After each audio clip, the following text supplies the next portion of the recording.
Boa noite a todos. Estamos ao vivo com o programa OAB em Ação. O assunto de hoje é reforma política. Mas antes de nós aprofundarmos no tema, primeiramente, gostaria de me apresentar aos nossos telespectadores. Meu nome é Raul, eu sou o novo apresentador deste programa. Quero mandar um abraço para a doutora Luciana, que por motivos de ordem profissional não pôde mais continuar conosco, mas o seu exemplo de profissionalismo e de bom trato com este programa está conosco e vai ser um exemplo que nós vamos tentar continuar a seguir, né? Com certeza o programa perdeu muito em beleza, professor, e ouvintes, mas espero que não perca em capacidade e em seriedade e compromisso. No nosso programa de hoje, estamos com o entrevistado Dr. Humberto Fernandes, que é professor da UERN, é advogado, atualmente conselheiro federal da OAB. E o nosso tema é um tema bastante palpitante, um tema muito conveniente, que é o tema da reforma política. E eu já vou começar perguntando ao doutor Humberto. Quando a gente fala reforma política, é muita coisa, não é, doutor Humberto? Como o senhor delimitaria esse tema? O que é que seria a reforma política nesse momento? Que tipo de debate nós temos que fazer para melhorarmos o nosso sistema de representação? Boa noite, Raul. Boa noite, telespectadores da TCM, profissionais que aqui fazem esta casa ser uma das emissoras de maior qualidade no estado do Rio Grande do Norte. E me sinto muito honrado com o convite da Ordem de estar mais uma vez presente no programa OAB em Ação, programa que foi criado pelo então presidente Paulo Gameleira, já passou aí por mais 2 gestões sob minha presidência e hoje está dando continuidade a essa prestação, esse serviço público por via do atual gestor, presidente Aldo Fernandes. Bom, o que é reforma política? O que significa reforma política? Sintetizando para trazer digamos, uma noção geral, é o nome dado um conjunto de propostas de emenda à Constituição e de revisão da lei eleitoral, de legislação ligada aos interesses eleitorais, com fins de tentar melhorar o sistema eleitoral nacional, o sistema eleitoral, tanto o sistema majoritário quanto o sistema proporcional, e permitir uma maior vinculação entre a vontade do eleitor e a decisão de escolha dos nossos dirigentes durante o período eleitoral. Então, basicamente é isso, um conjunto de reformas à Constituição e à legislação eleitoral, no sentido de aperfeiçoar o nosso sistema, aproximando a vontade do eleitor às decisões políticas da nação. Ou seja, seria, nesse conceito aí, uma melhora na representação, né? na representação política, considerando que o nosso sistema é um sistema representativo. O senhor poderia elencar para nós aqueles que o senhor considera como os principais vícios da nossa representação? Eu sei que é uma pergunta difícil, que a gente passaria aqui dias e dias só com essa questão. Mas, assim, vícios aparentes, vícios graves na nossa representação, que geram distorções no nosso sistema político. Quais o senhor poderia indicar para nós? O sistema político ocidental, ele descende de uma mesma matriz, né? Descende de um mesmo modelo. É bem verdade que cada estado, cada país tem as suas peculiaridades, tem as suas particularidades, mas eles descendem de um mesmo tronco, que é o modelo de democracia criado há alguns milênios pela Grécia Antiga. Então, um modelo que, digamos, estabiliza todas as decisões na vontade do povo, por decisão de maioria do povo, nos negócios políticos do Estado. Então, digamos, os cientistas sociais, os cientistas jurídicos que debatem, que se debruçam nessa temática, têm pontuado situações de déficit de representatividade, não só no Brasil, mas dentro de todo o Ocidente. Então, nós temos um juiz filósofo chamado Norberto Bobbio, já falecido, italiano, que ele pontua especificamente a ausência de interesse, a perda de interesse do povo pelas decisões políticas, ou pelos negócios políticos, ou a perda do interesse pela atividade política estatal.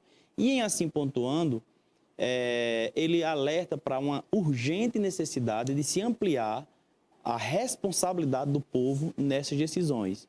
E ela seria por via de uma abertura do sistema político para o povo, para que o povo participe diretamente, para que chame o povo a ter a responsabilidade de conduzir os destinos de sua nação. Aqui no Brasil, vários constitucionalistas de escola têm defendido essa abertura. É a abertura que ele chama abertura do espaço público, hoje restrito ao parlamento. Esse espaço público seria aberto para que as pessoas, para que o povo, para que o eleitor pudesse participar, para que pudesse colaborar, dar a sua opinião nas decisões políticas de interesse nacional. Então, eu acho que a principal, o núcleo sensível dessa deficiência de representatividade que nós temos hoje é a ausência da participação popular no poder. Nós temos um dique que impede o povo de participar do poder, deixando as decisões para os parlamentos. Então, hoje, elas são restritas ao parlamento, executada pelo Poder Executivo e, quando há conflito, decidida em última instância e decidida de forma definitiva pelo Judiciário. É muito interessante você falar dessa crise de representatividade, que ela não é um tema necessariamente somente afeito ao direito, né? Ela é um tema das ciências sociais como um todo. E ela é realmente presente nos países ocidentais. É muito interessante isso, porque parece-me que no decorrer do século XIX, século XX, a democracia representativa se fez com partidos, né? E aí a pergunta, partidos continuam representando, no Brasil em específico? Olha, nós tivemos, após o definhamento de um sistema que, enfim, seria de uma linguagem um pouco acadêmica, mas no definhamento de um sistema chamado positivismo, em que havia uma formatação de um modelo político do povo apenas participar elegendo seus representantes e, depois da eleição, entregar toda a responsabilidade das decisões a esses representantes. Doutrinariamente chama-se teoria do dualismo. Essa teoria ela entra em colapso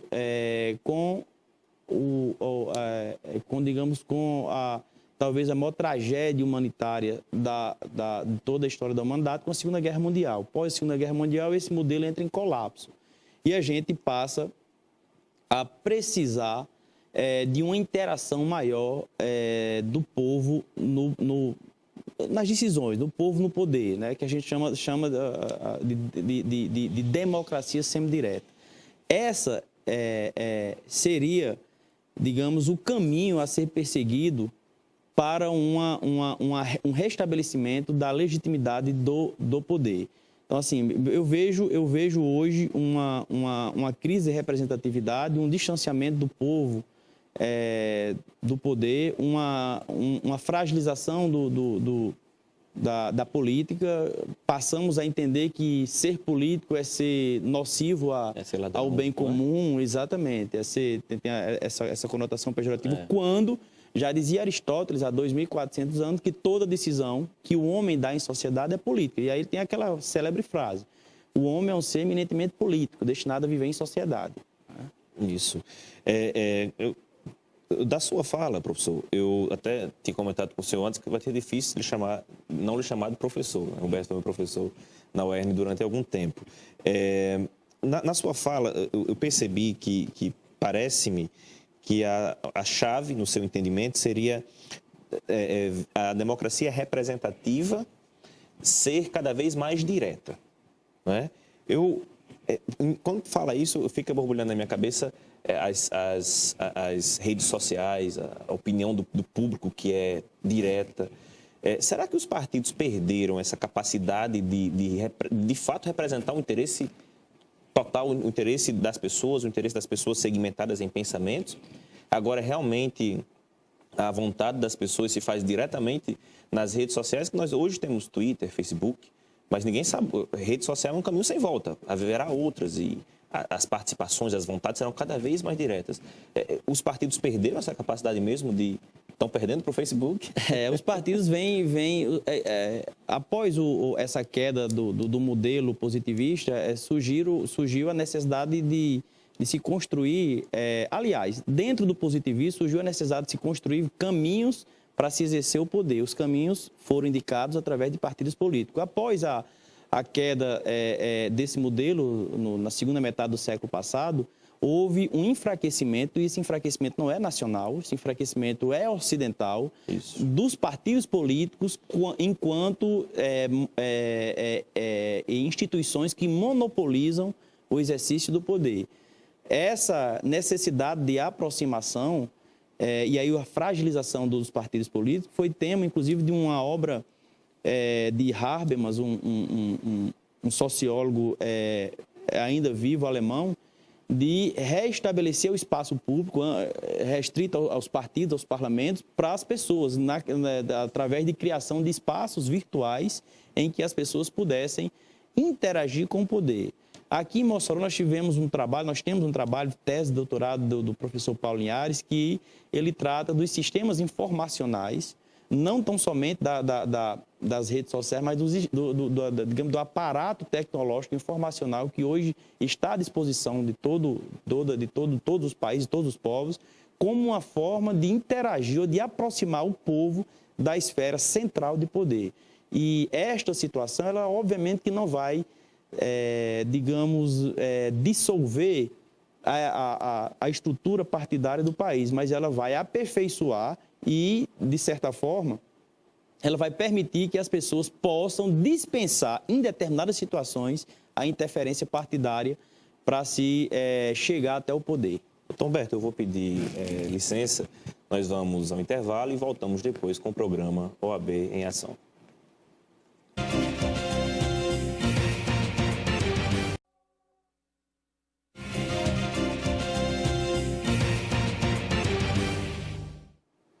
Voltamos ao vivo com o programa OAB em Ação. O assunto de hoje, e o de destaque no dia de hoje, é o assunto da reforma política. Você pode participar pelo telefone 3315-0715, pelo site portaltcm.com.br.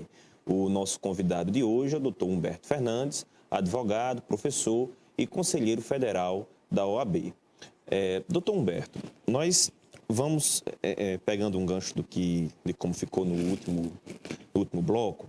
Eu quero fazer aqui uma pequena análise desse movimento popular que foi intitulado como Movimento de Junho de 2013, é o Movimento de Junho do ano passado.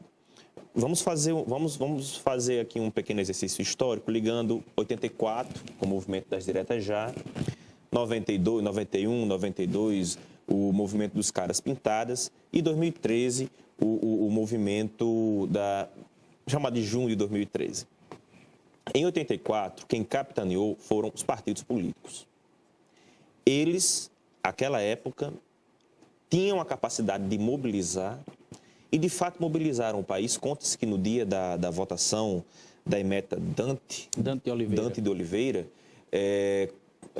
havia milhares de pessoas fora do Congresso Nacional e alguns deputados tiveram que sair por saídas não oficiais, por baixo, por subterrâneos, que há prédios anexos e tem ligações subterrâneas no Congresso, porque a pressão popular era muito grande e toda ela capitaneada por partidos políticos. Você vai em 92, 91, Movimento dos Caras Pintadas, por exemplo, o deputado, hoje candidato a governador pelo Rio de Janeiro, do PT, que foi um das grandes... Lindenberg Farias, que foi um das grandes... Ele conseguiu ser um líder, havia um líder, ele era marcantemente um líder, e os partidos, sobretudo os partidos de esquerda, né, o PT tinha perdido aquela campanha histórica de 89, com as condições que se deram naquele momento, e havia partidos, havia lideranças, e havia também pessoas comuns do povo, digamos assim. Em 2013, não havia pessoas, lideranças. Tanto que o governo federal tentou chamar algumas lideranças para discutir e não sabia quais eram as lideranças. Quem liderava esse movimento? Que partidos havia? As pessoas diziam que o partido era apolítico, alguns diziam. E eu, já de antemão, digo que discordo frontalmente de apolítico, porque não há nada apolítico, mas talvez apartidário. Como é que a gente analisa esse fenômeno, doutor Humberto, sobre essa ótica da crise da representatividade? Como é que a gente pode discutir isso? Veja, essa crise de representatividade, ela, conforme eu falei há pouco tempo, ela não é um fenômeno atual. É um fenômeno que já vem sendo trabalhado, já vem sendo percebido, já vem sendo apontado pelos cientistas sociais do Ocidente, sobretudo os cientistas de matriz europeia, mas também aqui especificamente no Brasil. Nós temos cientistas do escola de Paulo Bonavides, de Fábio Conde Comparato, de José Afonso da Silva, André Ramos Tavares, que já vem pontuando, especificamente o mestre Paulo Bonavides, aqui do Ceará, já vem pontuando a necessidade de uma interação maior do povo com o poder. E nós, se a gente pegar a nossa história política, nós nos construímos enquanto nação com o período pré-constitucional de 88. Até então, nós tínhamos digamos, um tecido social muito frágil, nós tínhamos partidos muito frágeis, nós tínhamos uma ausência de identidade nacional, uma ausência de sentimento patriótico, nós tínhamos uma fragmentação social muito grande. Todos os movimentos que conduziram às decisões políticas da nação foram tomadas por grupos que comandavam o país desde que ele passou a existir enquanto nação. O período imperial, o período republicano, enfim, o movimento de 30, o Estado de 37, enfim. Com a ditadura, instalada a ditadura militar de 88, começa-se a construir uma identidade nacional, porque há uma grande resistência da população, do povo, da sociedade àquele estado de totalitarismo. E essa situação levou a um recuo dos militares no final da década de 70 e a devolução do governo aos civis. Em 84, ainda havia a coragem, ainda havia digamos, uma estrutura política que permitia que o poder político contrariasse a vontade das ruas. Em 80 e 92, os partidos já perceberam que se eles eles fossem assimétricos ao que vinha das ruas, eles entrariam também em colapso. E quando nós chegamos em 2013, nós fizemos a maior movimentação popular da nossa história, porque ela é política, mas é apartidária. Nenhum partido político foi permitido se infiltrar no movimento, seja de esquerda, seja de direita, muito menos de centro. Então, mostrou a cara, mostrou à sociedade brasileira, ao Estado institucional, que o poder pertence ao povo, o poder é matriz da expressão suprema da sociedade, do povo, do cidadão, e que os poderes constituídos nada mais estavam fazendo do que reproduzir no campo institucional a vontade das ruas. Então, nós tivemos ali um divisor de água e essa situação, Raul, relata um fato interessante, que várias medidas de cunho social que estavam hibernando no Congresso Nacional foram votadas nas semanas seguintes, demonstrando que nós tivemos uma evolução quanto mais. Ou seja, em 84, o Congresso contrariou a vontade popular, em 92 já caminhou com a vontade popular e em 2003 já foi conduzido pela vontade popular. Isso, e interessante que mesmo que em 84 a ementa Dante Oliveira não tenha passado, houve as eleições indiretas que elegeram um civil, Tancredo Neves, e aconteceu todo aquele período histórico que a gente discutiu. É muito interessante essa fala, porque, veja bem, essa questão do apartidário e do apolítico. O movimento de 2013, mais político do que aquilo, impossível, não é? Movimentação popular, de massa, nas ruas. Havia articulação via internet, que é o principal meio. Mas apartidário, com certeza, ele foi porque nenhum partido conseguiu capitanear. Mas veja, tanto ele não foi apolítico, que uma das maiores movimentações que houve foi na porta do Congresso Nacional, onde temos vídeos no YouTube muito bonitos de pessoas cantando o hino nacional em cima da marquise do Congresso, em cima dos pratos do Congresso Nacional. E tudo isso, veja que não havia no ideário, mesmo que seja no subconsciente das pessoas negando a política, mas havia no ideário das pessoas a ideia de que aquilo tinha que desaguar. A simbologia do poder. Congresso Nacional. A simbologia do poder. Exatamente. E do poder, e não um poder fechado, como é o Supremo Tribunal Federal. Daqui a pouco a gente vai discutir judiciário, né? A questão dos poderes. Mas um poder eminentemente aberto, como o poder legislativo. Popular, exatamente. Então, mesmo que alguns dissessem, até quisessem negar a existência de motivação política, um absurdo, mas mesmo que quisessem, o movimento foi desaguar lá.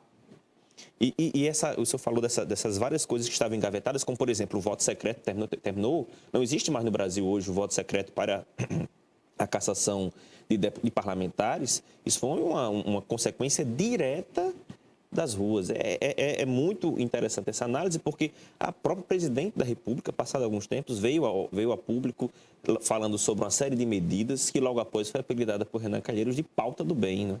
É muito interessante essas colocações, porque a gente vê que, embora a democracia esteja de fato, a democracia representativa esteja incontestavelmente em crise, embora nós não saibamos como representar ainda, mas nós sabemos que não há outra forma de você garantir a vontade popular se você não criar mecanismos de que ela se expresse diretamente. E aí os partidos têm um medo danado disso, né? É verdade. Doutor Humberto, esse tema é de fato palpitante, essa questão da movimentação é palpitante, mas eu vou deixar para o próximo bloco para a gente começar a falar dos poderes, certo?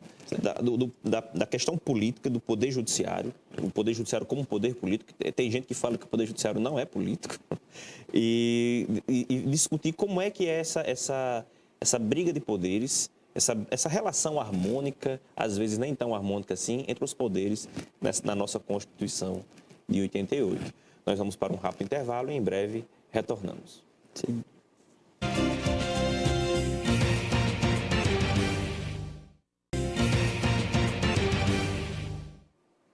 Voltamos ao vivo com o programa OAB em Ação.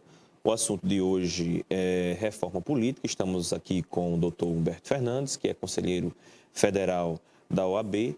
E nós vamos iniciar esse nosso terceiro bloco tentando pautar alguns financiamento de campanha, exclusivamente público, privado, fidelidade partidária. Nós vamos tentar ver se a gente consegue vencer algum desses temas. Nós vamos começar discutindo a tal independência e harmonia dos poderes da República, legislativo, executivo e judiciário, na Constituição de 88. E já vou emendar uma pergunta para o senhor já tirar direto.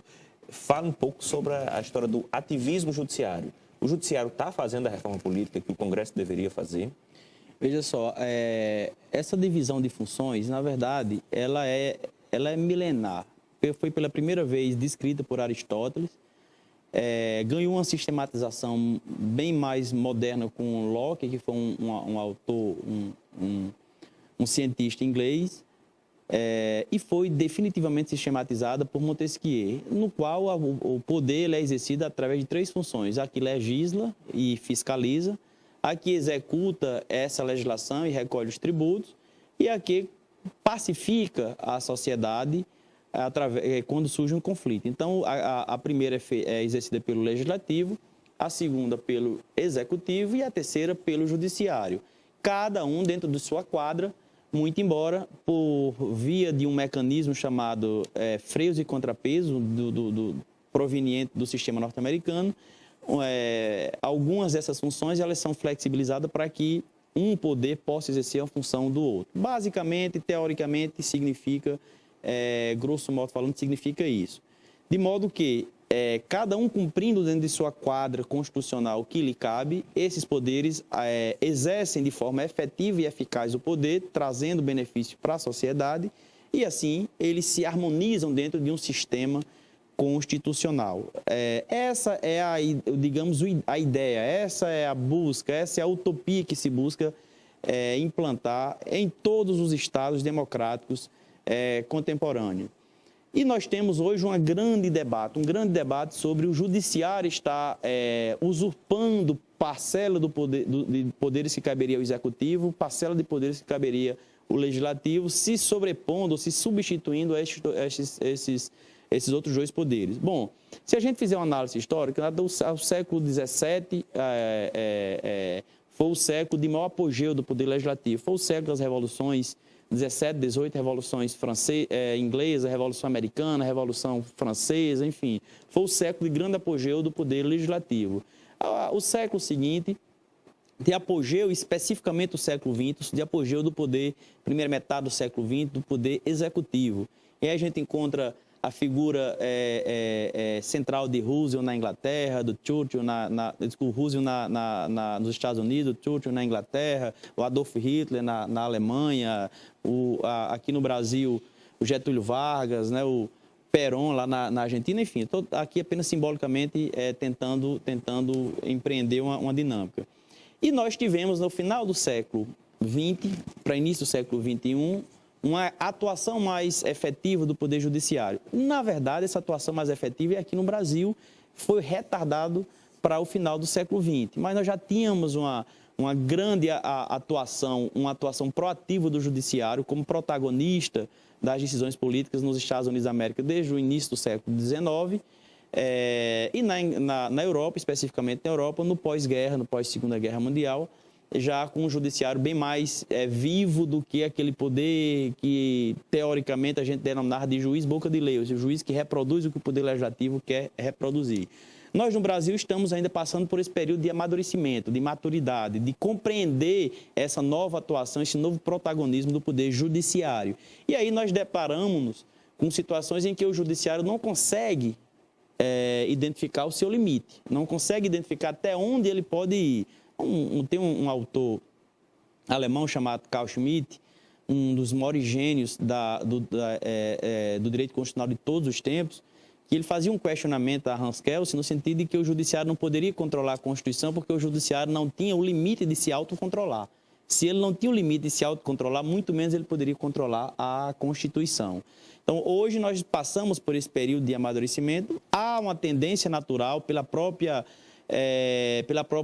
aperfeiçoamento das instituições, do Poder Judiciário, do Legislativo e do Executivo, eles se acomodarem, certo? E passar a ter um convívio mais harmônico do que nós vivemos hoje por algumas ações do Judiciário se substituindo aos outros dois. Por exemplo, discutimos isso, inclusive, antes do programa. Hoje, a fidelidade partidária no Brasil ela é uma invenção, entre aspas, do Judiciário. Não está escrito em lei. Foi uma interpretação sistemática, Gilmar Mendes na frente, na época. Na verdade, como é que nós conseguimos identificar a atuação do Legislativo e do Judiciário? O Legislativo legisla positivamente, ou seja, ele cria, ele inova, ele traz uma legislação nova para a sociedade. E o Judiciário legisla também, só que negativamente.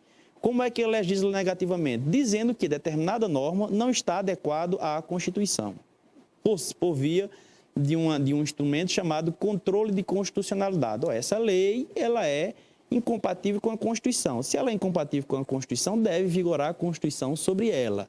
Essa deve ser a atuação do Judiciário. Nós nos deparamos muitas vezes, e aí o exemplo, Raul, que você citou, da fidelidade partidária, com, digamos, intervenções do Poder Judiciário, e especificamente nesta reforma política, se substituindo ao Legislativo. Ou seja, por alguma inércia ou por algum retardo do Legislativo, o Judiciário acaba se sobrepondo a ele ou se substituindo a ele e dando esse passo, dando esse salto nessa reforma do poder, nessa reforma política. Me causa muita preocupação o Judiciário se sobrepor a um poder, porque qualquer poder, e a história tem mostrado isso, que se hipertrofiou, ele praticou totalitarismo. Qualquer deles. Nós tivemos um sistema de assembleísmo na Revolução Francesa e, aqui apenas simbolicamente lembrando, Robespierre determinou a guilhotina, o guilhotinamento de várias pessoas de manhã e à tarde, e ele próprio estava sendo guilhotinado. Não é? Tivemos o poder executivo com as atrocidades cometidas aqui, salto aqui apenas como exemplo do Adolf Hitler, 64 para frente no Brasil. 64 para frente no Brasil. E o Poder Judiciário agora com um perfil não tão aterrorizador do que foi os outros dois, mas também praticando ações que levam não a um sistema de simetria, mas a um sistema de hipertrofia de um poder, e aí o benefício para a sociedade é nenhum. professor, me permita, é interessante. Eu acho poder controla o poder. Daí a ideia dos 3 poderes, né? O Poder Judiciário depois com a ideia de que ele seria uma espécie de moderador, embora já tenha havido um poder moderador específico, né? Agora, eu acho interessante essas falas, porque, por exemplo, algumas nós discutimos, algumas das legislações, vamos dizer assim, que o Judiciário impôs ao país no mundo da reforma política, ou se a gente fugir um pouquinho da reforma política, for para a vida diária das pessoas. Por exemplo, hoje no Brasil, o casamento homossexual, não há lei, não é? Não há uma lei dizendo, porque você vai ler o Código Civil, inclusive a própria Constituição, estabelece que o casamento é a união de um homem com uma mulher. Está claro na Constituição, está claro no Código Civil. Mas o Judiciário, por exemplo, entende que não, que ele é um casamento entre homem e mulher, mas que não há proibição para que haja também um casamento entre 2 homens e 2 mulheres. E aí, de repente, hoje nós temos a possibilidade do casamento homossexual no Brasil sem uma legislação. Aí a questão aí um poder se hipertrofiou e o outro se atrofia. O Congresso Nacional deixou de ser uma caixa de ressonância capaz de responder aos anseios da sociedade. Porque se eu não for para a forma, aqui a minha discussão é de forma, certo? Não estou indo ao mérito do casamento homossexual, falo da forma, a forma como ela ocorreu no Brasil. Porque no mérito, o artigo 5º da Constituição, o cabedal de direitos que a Constituição estabelece, faz com que não seja cabível o Brasil não reconhecer esse tipo de união. Mas ele não foi reconhecido por meio de lei, pelo poder do povo originalmente, poder legislativo e poder judiciário. Como é que a gente equaliza isso no nosso sistema? Isso é preocupante porque, voltando a Norberto Bobbio, ele fala o seguinte: o que é uma democracia? E aí ele diz, em vez de a gente conceituar, vamos buscar compreender. A democracia, também sintetizando, é o respeito à regra do jogo. É o respeito à regra do jogo. E na regra do jogo, quem legisla, quem inova é o poder legislativo, o poder que legisla, que cria o direito. O Poder Judiciário ele não cria o direito, ele pacifica os conflitos que aparecem em razão de partes que voluntariamente não cumprem o direito. Ou, de outra forma, ele legisla negativamente quando a legislação criada pelo Legislativo é incompatível com a Constituição. Então, no momento em que o Judiciário decidiu, a Constituição do Brasil não proíbe o casamento homoafetivo, ele era para ter encerrado. Era para ter encerrado a sua decisão. Porque ele era apenas para ter dito, a Constituição não proíbe. Remeta-se para o Poder Legislativo para que ele regulamente. Como foi feito no Uruguai, como foi feito em vários estados americanos, como foi feito na França. Inclusive, a discussão da França foi muito próxima ao período temporal da do Brasil. Não é? O Poder Legislativo cria a legislação. É óbvio que o casamento homoafetivo não há nenhuma assimetria com o casamento heteroafetivo. Só que o Código Civil já estava descompassado com essa realidade. Bastava que o Congresso Nacional, mediante uma lei que coubesse um único artigo, dissesse que aplica-se todas as regras do casamento de hétero para o casamento homoafetivo. Pronto, estava resolvido. Mas quem tinha criado a lei era o Congresso. E não é a necessidade de burocratização, é a necessidade de cumprir a regra do jogo. Porque hoje o Judiciário legislou positivamente em uma matéria que não causou nenhum problema no dia a dia da população, no dia a dia do cidadão. Ao contrário, saturou vários problemas que existiam. Mas amanhã ele pode legislar em situações que tragam prejuízos à sociedade. E não respeitar a regra do jogo, não respeitar as competências de cada poder, nos levou a vários golpes. Golpes de Estado, a vários períodos de totalitarismo. Nós vamos encerrar esse bloco nesse momento, vamos para o intervalo e no próximo bloco vamos responder as perguntas dos telespectadores que, nesse momento, estão encerradas, não mais as recebemos. Vamos ao intervalo.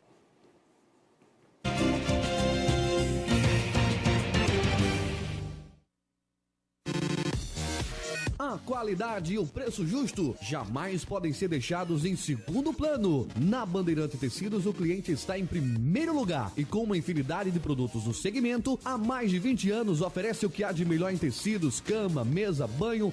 Cinto de segurança salva vidas.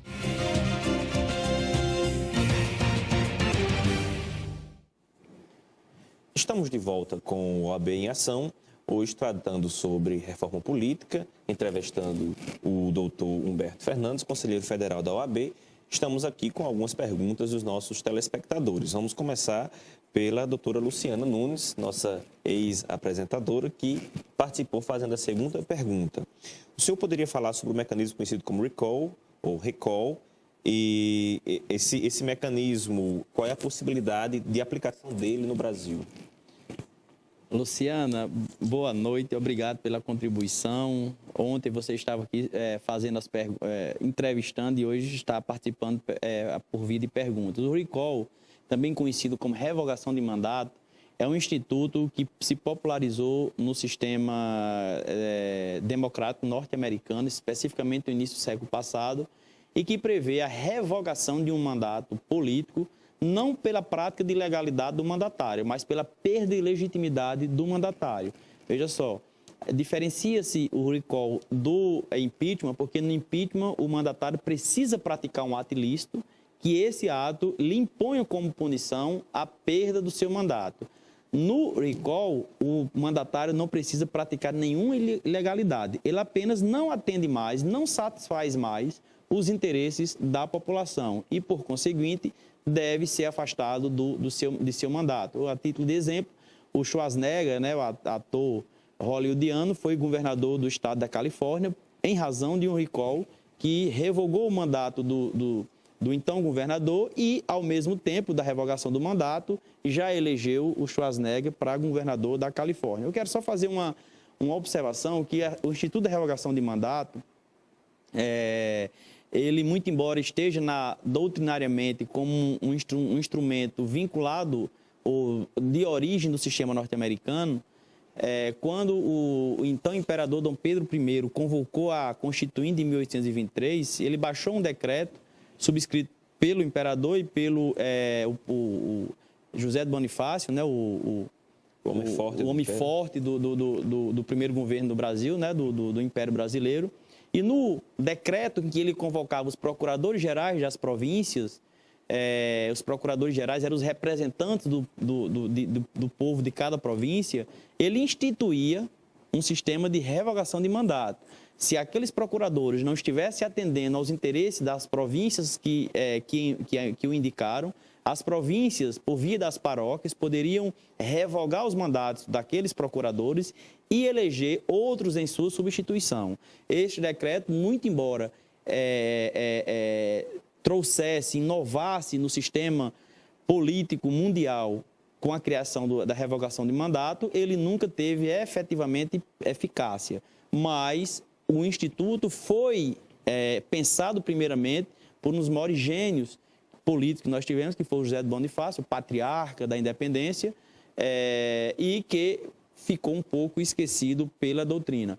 Atualmente, o Brasil tramita uma PEC, uma proposta de emenda à Constituição, apresentada pelo senador Eduardo Suplicy. Apresentou esse projeto, mas ele foi uma criação da Ordem dos Advogados do Brasil, que cria o sistema de revogação de mandatos aqui no Brasil.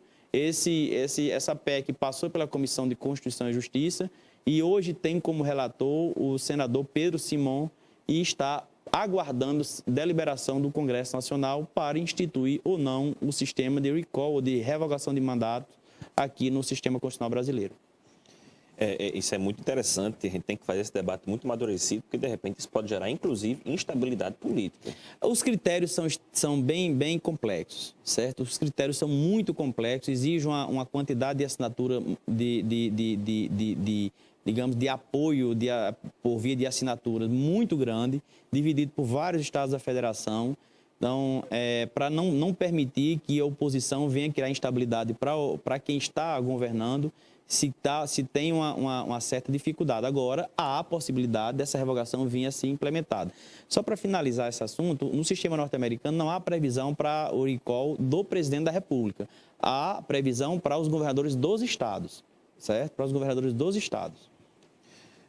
Doutor Humberto, Ivo Franklin do Inocop pergunta-lhe o seguinte: mediante a quebra das verticalizações, as instituições seriam mais fortalecidas? As instituições às quais ele se refere são os partidos políticos. Franklin, penso que não. A verticalização, ela permite que o eleitor faça uma identificação ideológica do partido que ele está seguindo. Afastando, por exemplo, do cenário nacional, uma coligação que é feita em nível nacional, com uma determinada leitura ideológica, e no âmbito estadual ou local, essa mesma leitura não seja observada. Permite uma maior identidade, uma maior identificação do eleitor com a ideologia de seu partido.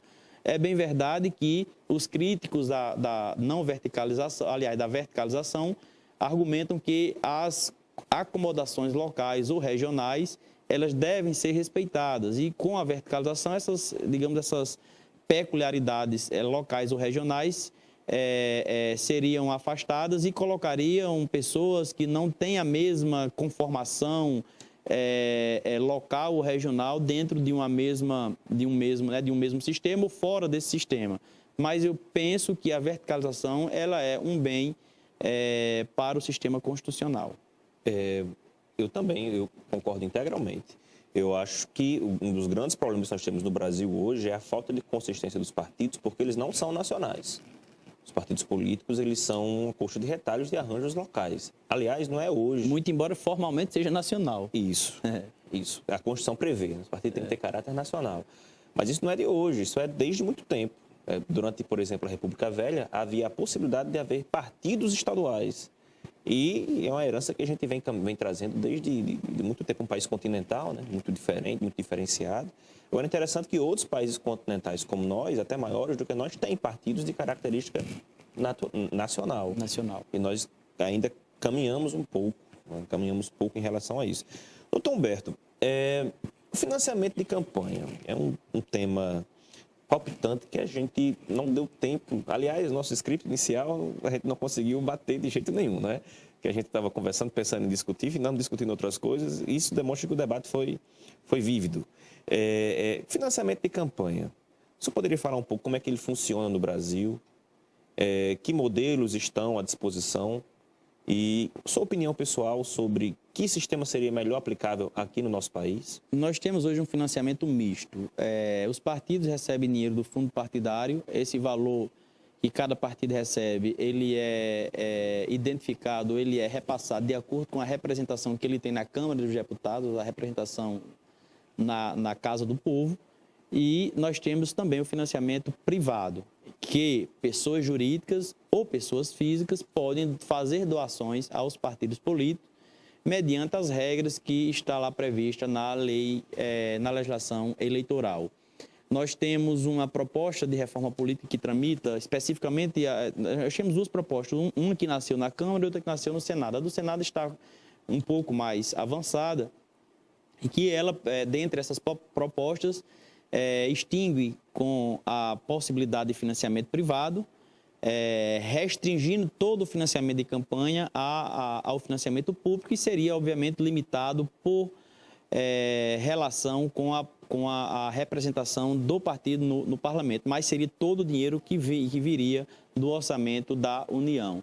E nós temos um modelo tipicamente norte-americano, que é o modelo de doações privadas. Só a iniciativa privada faz essa doação. A presidente da República apresentou uma proposta que ela é um meio termo, no sentido de que as empresas, as pessoas físicas e jurídicas privadas, obviamente, pudessem fazer doações, e essas doações não fossem para os partidos, fossem para um fundo que seria criado para administrar esse valor, e esse valor seria rateado de acordo com a representação de cada partido no parlamento.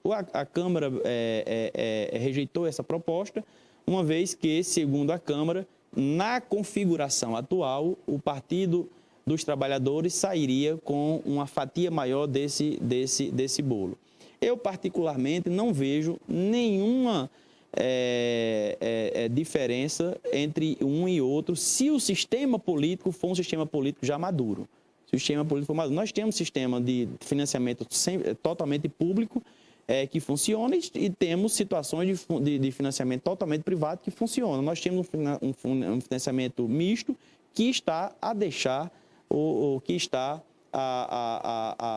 digamos, a nos causar alguns constrangimentos diante da comunidade internacional e perante a nossa própria sociedade. Então, se nós tivermos um sistema de amadurecimento institucional, aliás, já tivemos um período de amadurecimento institucional, se nossa sociedade já estiver preparada para o exercício pleno da democracia, para mim, na minha visão, na minha leitura, é indiferente se o financiamento é público ou privado. Para finalizar esse assunto, Raul, hoje tramita no Supremo Tribunal Federal uma ação direta de inconstitucionalidade movida pela OAB Federal, solicitando que o Supremo declare a inconstitucionalidade das doações de campanhas vindo de pessoas jurídicas.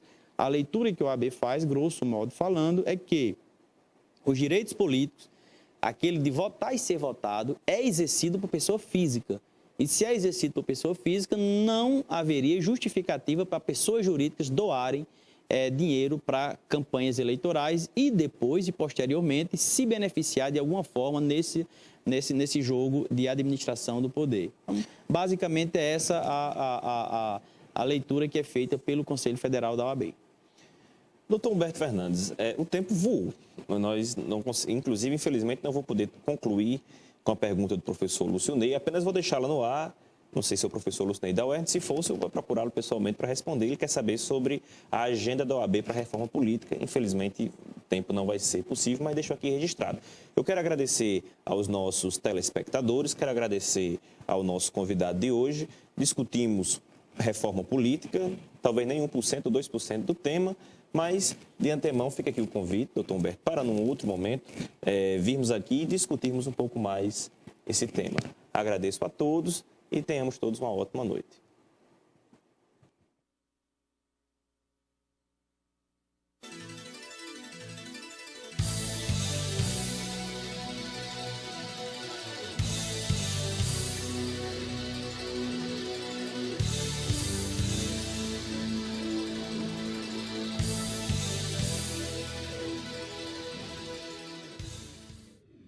Programa Espaço Imobiliário com Tuca Viegas. Toda segunda, às 7:30 da noite.